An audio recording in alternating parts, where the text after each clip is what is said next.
So 11.4 is what we're going to cover today. This is limits at infinity and limits of sequences. So we're continuing with limits, okay? But now we're using it to describe like the end behavior of our graph, like the outside's the right side, the left side. And we're also going to like talk about how we could use a sequence to help us describe the end behavior. So the first is end behavior, and by end behavior it means what's happening on the left-hand side and the right-hand sides of our graphs. So when we did this with polynomials, we said that we were looking at the exponent, and if the exponent was even, they have the same end behavior. They're both up or they're both down. And if it's odd, then one's up and one's down. But that's for polynomials. So that's specifically like something like x to the third plus x squared plus x minus 1, something like that. What happens when you have stuff that are rational functions, these are ones that have variables in the bottom. This is where we start to get our vertical asymptotes, and this is where we can split into 2 different parts or 3 different parts on our graph. And when it's asking for end behavior on these, we're literally only talking about the ends, meaning what happens as I continue onto the right-hand side of my graph. And the way it describes that is it's the limit of the graph as it goes to positive infinity. So that's the right-hand side, because positive infinity, obviously, that's saying go all the way to the right as big as you can get.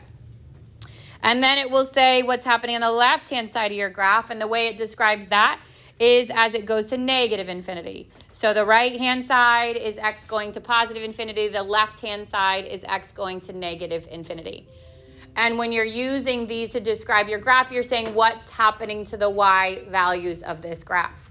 Well, on this graph specifically, there's a horizontal asymptote at 0, and my x values get really, really close to 0, but they never touch 0. So both the right-hand and left-hand side of this graph have the same limit, and that limit is 0, because it's getting close to 0, but it's never going to touch 0. So we will learn, we'll review, and then we'll go over how do we find the limit of a rational function, or sorry, how do we find the end behavior of a rational function? And it's based on your horizontal asymptote.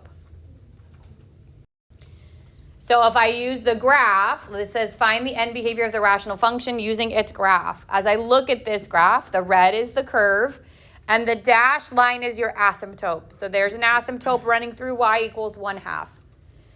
So the first one says the limit of the graph as x approaches negative infinity. So we're talking about the left-hand side of this graph. What's going to happen to those y values? The further I go left, they get closer and closer to what? Well, so the x is going to negative infinity. What's happening to the y values? It won't touch 1/2. It's not going to touch 1/2, but it's getting closer and closer and closer to 1/2. So the limit of this graph as x goes to negative infinity is 1/2. So remember that the limit is not necessarily what the y value is, but what is it getting very close to. Now on the right-hand side of your graph, now we're looking at this side. As I move those x values further and further to the right, or they're getting bigger and bigger and bigger, what's happening to the y values?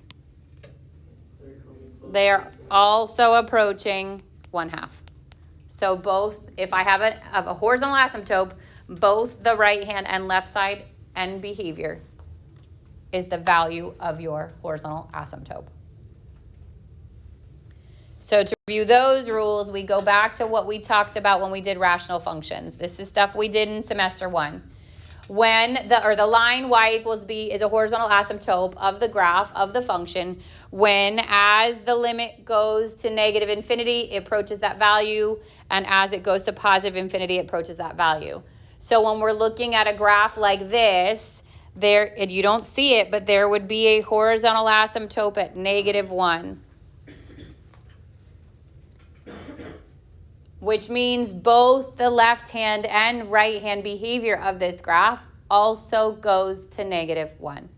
So the limit of the graph as x goes to negative infinity and the limit of the graph as x goes to positive infinity would both be -1.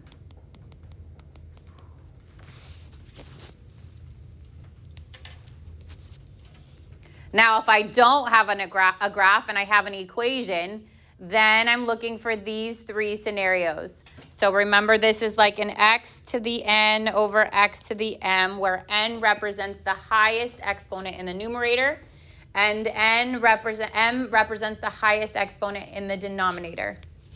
If n is less than m, then the graph has a horizontal asymptote at 0, which means both the left and the right-hand sides of these graphs, the limit would be 0. The second is if n equals m. So if the exponents are the same, then we take the leading coefficient from the numerator and we put it over the leading coefficient of the denominator. And then that would be the limit of the graph on both the left and right-hand sides. So that would be something like 3x to the fourth over 2x to the fourth. And this could have a bunch of other stuff after it. But what we're worried about is just the highest exponent. If they are the same, then our asymptote is at y equals 3/2. We grab the leading coefficient in the top and we put it over the leading coefficient at the bottom. And so the limit of this graph as it goes to negative infinity and as it goes to positive infinity would both be 3/2. Or 1.5. And then the third scenario is if n is greater than m. If the exponent in the top, so let's say this was 3x to the fourth over 2x to the third, if the one in the top is bigger than the one on the bottom, then there are no horizontal asymptotes. And in those cases, we would say the limit does not exist, because it would go on forever unbounded to positive infinity or negative infinity. Sometimes there's a slant asymptote that causes that. We just need to know that it doesn't, that the horizontal asymptote doesn't exist. So this is what I had just said. If the rational function has a horizontal asymptote, then the limit as the function approaches infinity or negative infinity is the horizontal asymptote. So limit equals horizontal asymptote. If there is no horizontal asymptote, then the limit does not exist. And it's because those curves, like if you think about what a rational function looks like that has a vertical and a slant, it could look like this and it could look like this. And in either case, we would say that this would continue on to infinity unbounded. And we would say that this goes on to negative infinity unbounded. So that would have a limit that does not exist because it would be unbounded.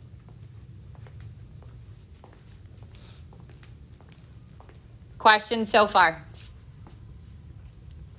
Okay, so now let's talk about them without a graph. Find the limit as x approaches infinity. If it does not exist, state DNE for it does not exist. This is asking only the right side because it's saying as it goes to positive infinity. So I only need the limit as x goes to infinity for both of these. So now I'm going to look at my equations. These are rational functions. If I look at A, what's the highest exponent in the numerator? 1. What's the highest exponent in the denominator? 2. So what's that relationship? Good. N is less than m, so the function has a limit at 0. Then I go to B, highest exponent in the top. 1, highest exponent in the bottom. Also 1. These are the same, which tells you? Good. It would be 2 over negative 1. So the limit is actually at negative 2.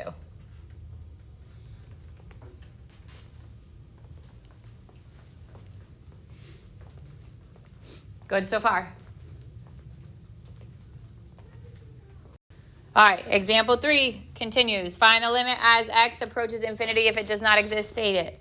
So this time it gives you the notation already. I only want to go to positive infinity. What's the relationship between the exponent or the highest exponent in the top and the bottom on this guy? Good. Top is bigger than bottom. So the limit does not exist.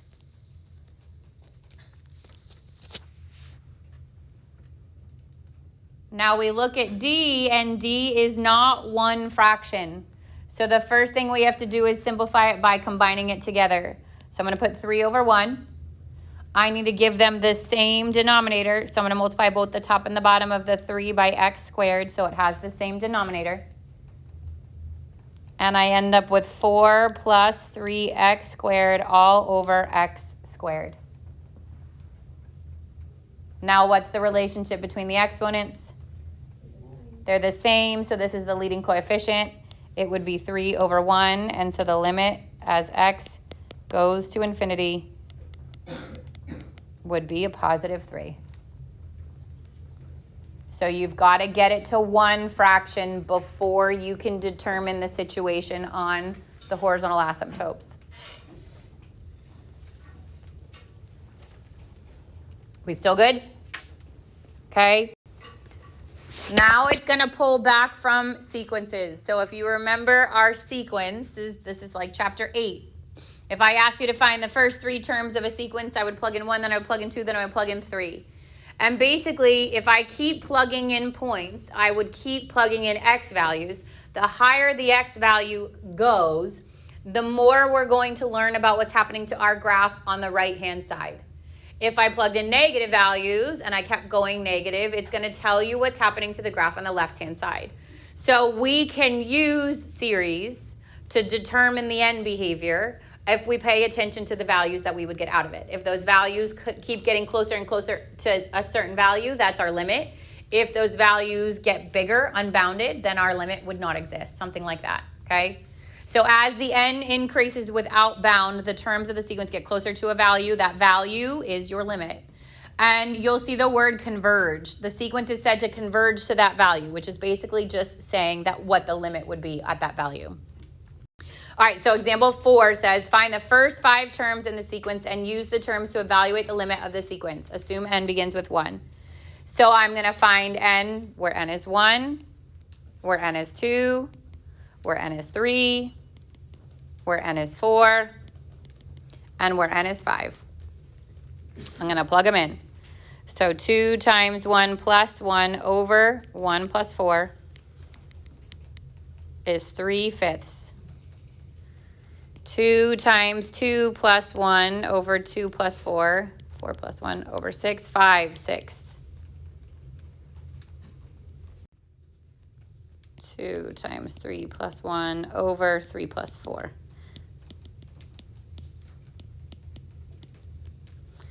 2 times 4 plus 1 over 4 plus 4. And 2 times 5 plus 1 over 5 plus 4. 11/9. Okay, so now if you look at my values in this sequence, it started as a fraction less than 1, then it hit 1, then it got a little bit bigger than 1. And if I kept going, those values are going to get bigger and bigger and bigger, but not in an unbounded way. Unbounded, you would start to see a big jump in these values, okay? There's not a big jump in these values. And if I kept going, those values are just going to get bigger and bigger and bigger, but they never hit 2. Because think about what your equation shows you. If these were x values, we could go back to the rules we just talked about. What's true about the exponents on both the top and the bottom? They're the same, so this answer would have, this graph would have a horizontal asymptote at the leading coefficient in the top or the leading coefficient in the bottom, which means where's my horizontal asymptote going? 2. At 2. And the more I go down the line and keep plugging in x values, the higher the value is going to be coming out, but it's never going to hit 2. So this is another way to find the limit of the graph as it goes to positive infinity. And it's the same as the rules on horizontal asymptote. I think the rules on horizontal asymptote is easier, okay? But you can also use your sequence to figure out your limit. All right, go to B, do the same thing. So we're going to plug in 1, 2, 3, 4, 5.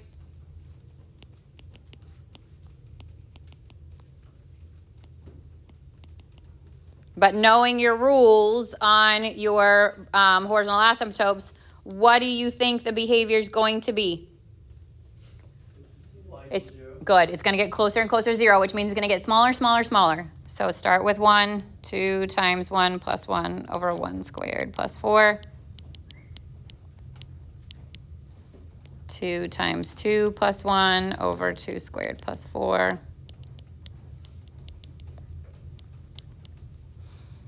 2 times 3 plus 1.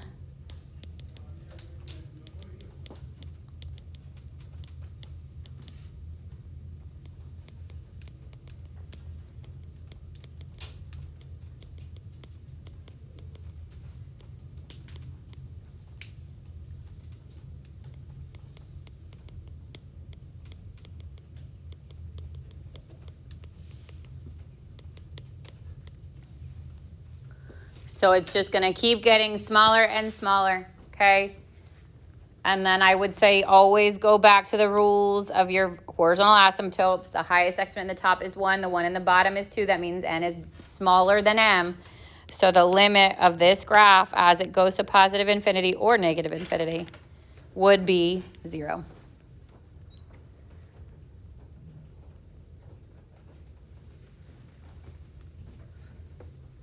Still good?